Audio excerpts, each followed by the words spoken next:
Oh, good morning. Hope you're all well in this new 2020 and lots going on in the world. I have been away because I haven't been well in the last almost 2.5, maybe 3 weeks. Went to a Christmas party on the 14th and it was really wonderful. Unfortunately, there was one very unconscious um, being there, a woman that actually knew she was contagious, but just had to go to the party. I didn't find this out until later when I found out from the host that a couple dozen people actually got sick because of this one individual. Now, the thing is, yes, she's an unconscious soul, but she also was very aware that she was sick and she was contagious. So that creates a lot of interesting karma for herself. She may think she just waltzed in, had a great time, and it's really didn't affect her, whatever happened to others, known and unknown. But that is not true, and that's why we have to be very careful how we're showing up in the world and thinking that there's not consequences. There are consequences. Not only did I miss Christmas with my family, I ended up not feeling well enough even on New Year's Eve. So yeah, I'm finally kind of getting my energy and strength back, and it was really interesting experience. Now, I do know I do take responsibility for, okay, this is what happened. This is what occurred. It's not about looking to the past or the future or being reactive into anger.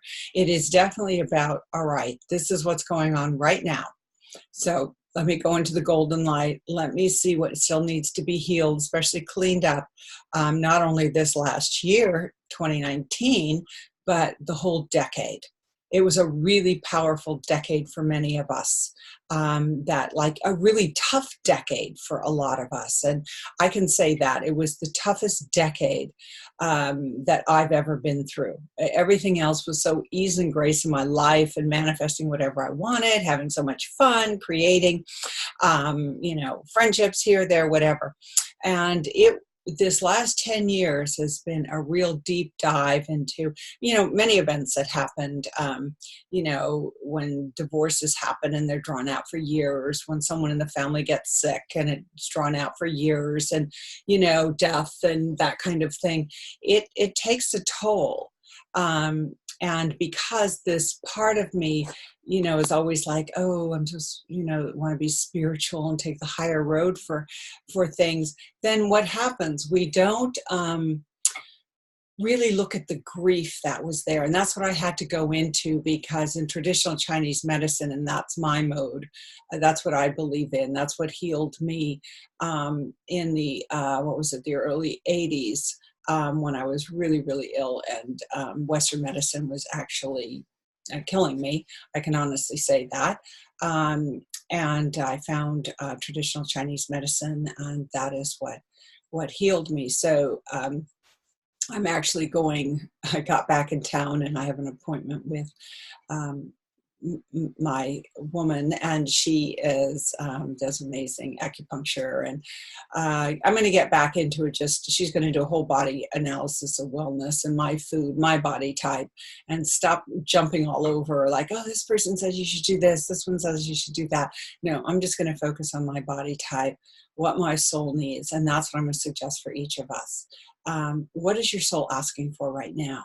For me, I had to go in, and that being ill and no energy, it forced me to go inward. It forced me to do some really deep, uncomfortable work that I really didn't want to go to. And I thought I had healed, everything that had relationships, divorce, situations that happened around my sister's death. I thought I had healed it all. But when I looked up in Chinese medicine, what did it say? The lungs is grief and sorrow. So I had to address that there was some real deep sorrow. There was grief about what happened, the loss, the things that felt so unfair and out of balance. And then even how I had to take responsibility, because then I became out of balance and allowed all this outer stuff to affect me. allowing the past, which is our left, and a false future on my right, to dictate what was going to happen to me because of all this loss. And then became very reckless. And in that recklessness, I actually abandoned my inner child, what that part of me desperately needed. And that was home, that was a sense of security. Even if it wasn't the type of homes I had owned, there was no reason I had to live in San Diego, which prices were outrageous for junk. And I could have said, okay, this doesn't work for me.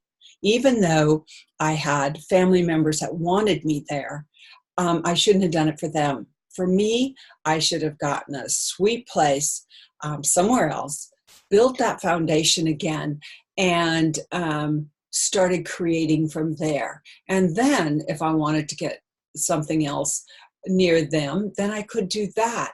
But I needed to take care of me first, that inner child that wants home, that wants safety, that wants security.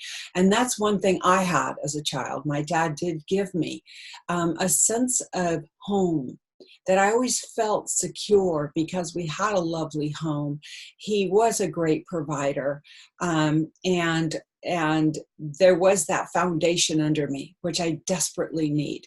And many of us need, especially, certain types of human design types like mine as a projector. I need that grounding, that sense of home.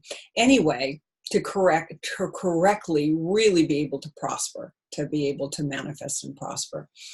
That's not how things happened. And in my recklessness, I was giving money away and helping other people achieve their dreams. So I had to take responsibility for that. I had to go in and do a lot of forgiveness work and, and deep healing. And even a sense that inner child within me was able to not be that child, could start incorporating into my adult self.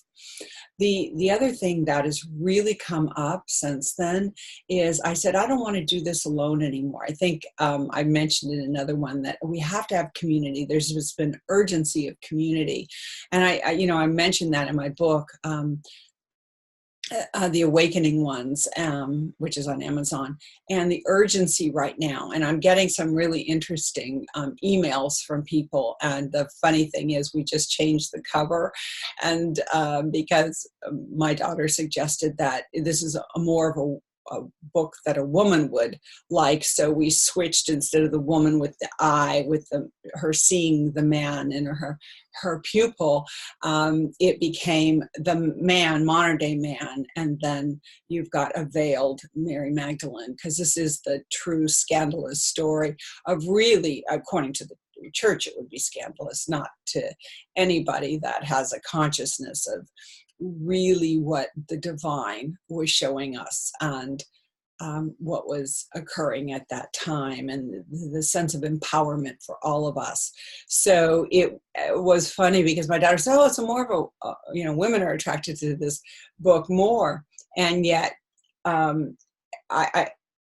hair is doing weird things today. And there's a lot of electricity in the air here in the Napa Valley. I'm just like, anyway, sorry about that. It'd be better if I didn't see myself.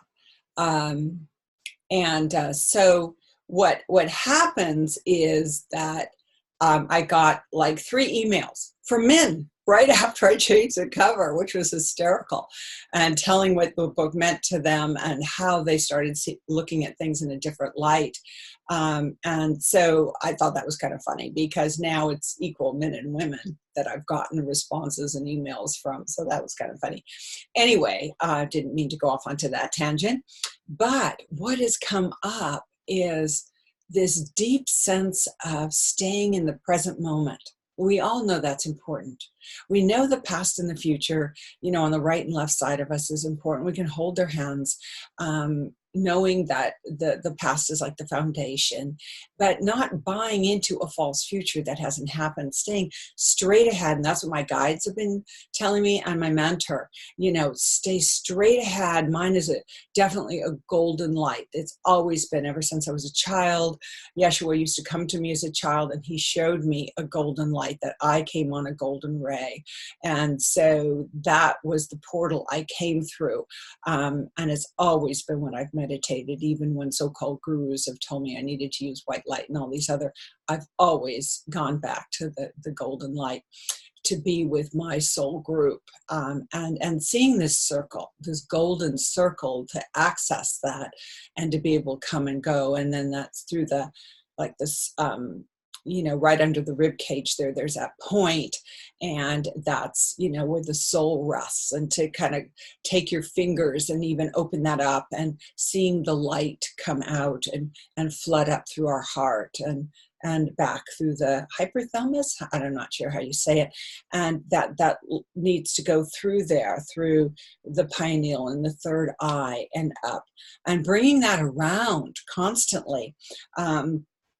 And encasing oursells with that golden light. It's a protection.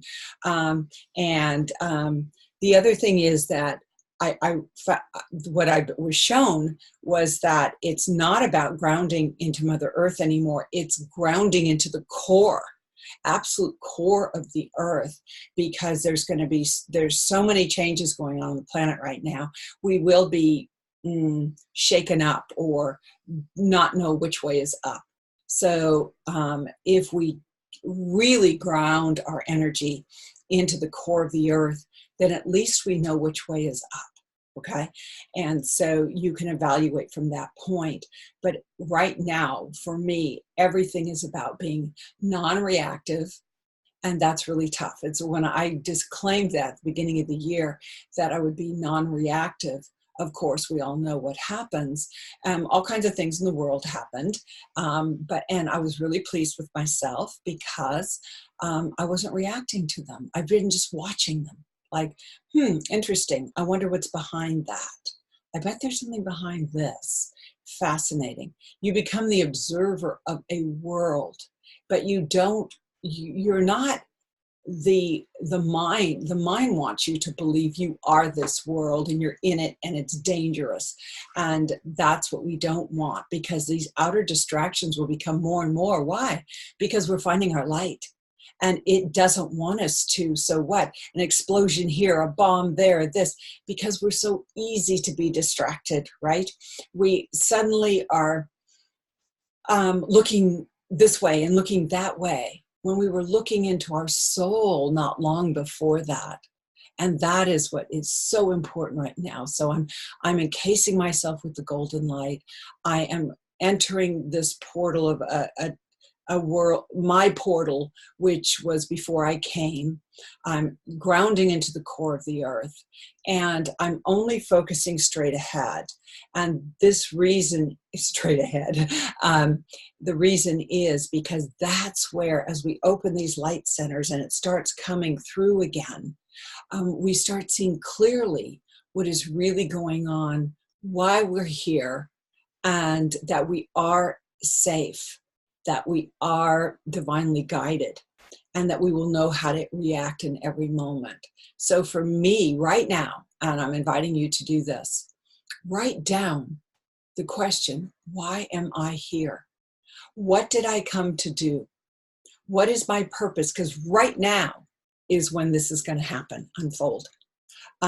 It's about being in that portal of light and the 0 point. And now stop. We don't need to struggle anymore. We don't need to buy into that old program. What we do need to do is put our intentions into the 0 point, this ball of light or whatever yours is, and put your intentions there. How do you want to feel? How do you want to show up in the world? Remembering what you came to do. And as we open these centers more and more, it gets clearer, the veils fall away. Because the veils are just the mind, right?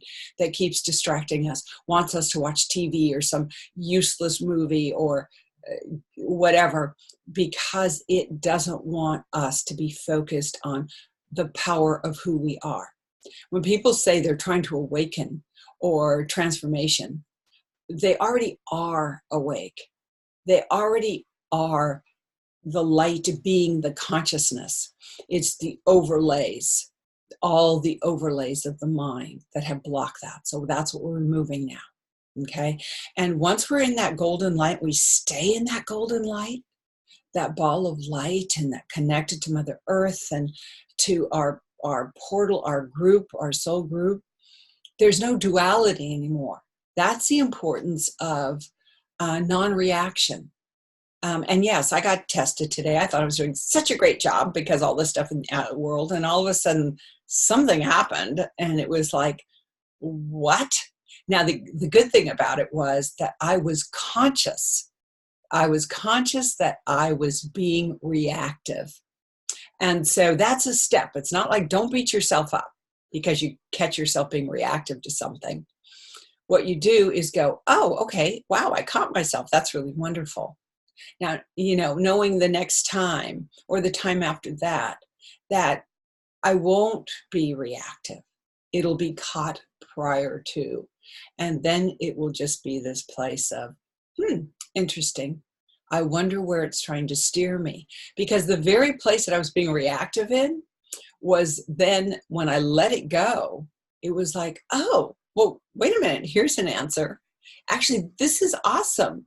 Because the mind wanted to put the fear and the stress and it's going to be hard and this and that. And then it was like, once I let that go, I told the mind, thank you very much, but I'm not interested, and stayed in that light. That is when the idea came and I went, oh, of course. What am I thinking? That's the problem. We don't want to think. We want our heart and our soul to be our commander in chief, not the mind. Okay, we can use the mind for certain things, of course. So anyway, be peace and just much love. And it was nice to be with you again, here with you again. Okay, over now. Ciao for now. End meeting. Where's that little button?